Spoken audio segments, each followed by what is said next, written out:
create a structure and a guideline for teachers to make sure that their students are successful.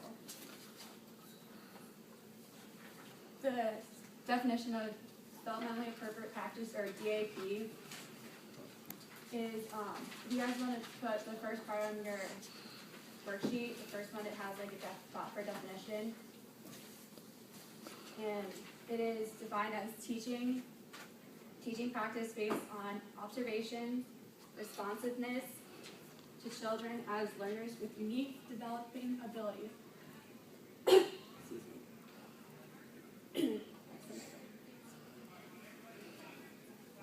It is broken down into 3 separate components, which you should have a spot for those. Is everyone done? No.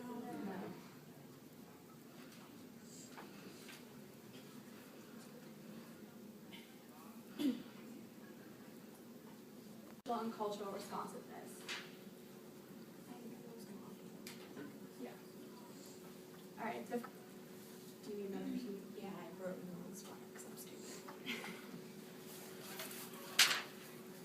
All right. The first one is age appropriateness,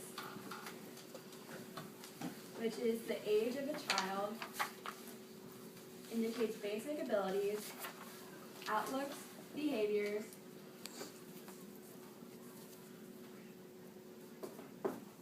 and then the contributors to this are Rousseau, Montessori, Giesel, Gessel, and Piaget.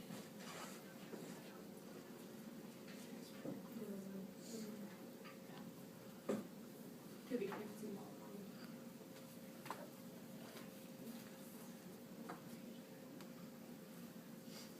Everyone needs more time now.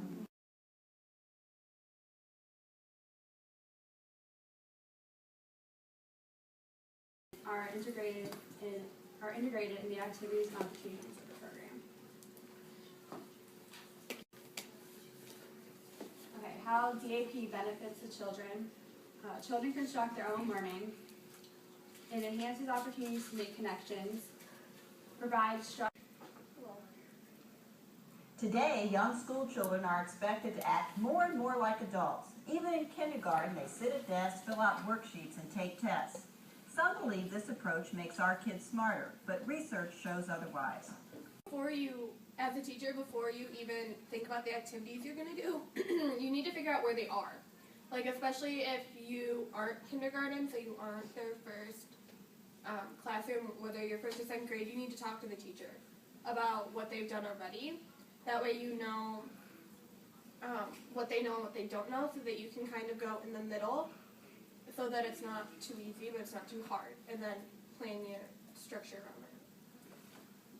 I think it's also experience. So like the first couple of years might be hard, might be challenging for you to figure out what like each level likes. But after a few years of experience, I think it'll become easier and more natural. Yeah. Also, like, know your child, know each student that you're working with, because each student does learn differently. Once you know which works for each child, and you know how to make the material easy for them.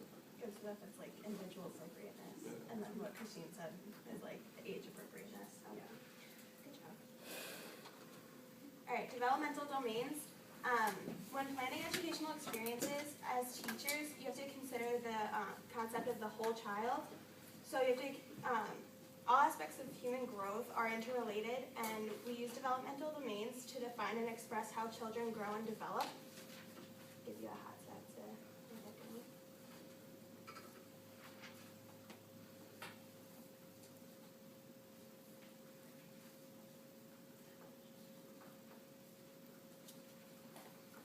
People around them. It has to do with their self-esteem and their ability to express how they feel. Physical motor is like gross motor, fine motor, perceptual motor. So like how do they play with things, how do they use their hands, how do they play outside. And then cognitive language development is a child's curiosity, their memory, their attention span, how long their sentences are, how short their sentences are, and the range of their vocabulary. So this is going to take a little while to write down.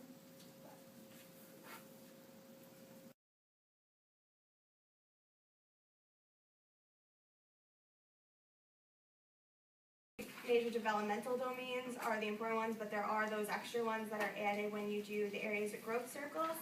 And then word pictures, both the positive side and the negative side of them. Just, making sure that you don't stereotype and using those guidelines that the textbook provides you. So, yeah. Do you guys have any questions? Sure.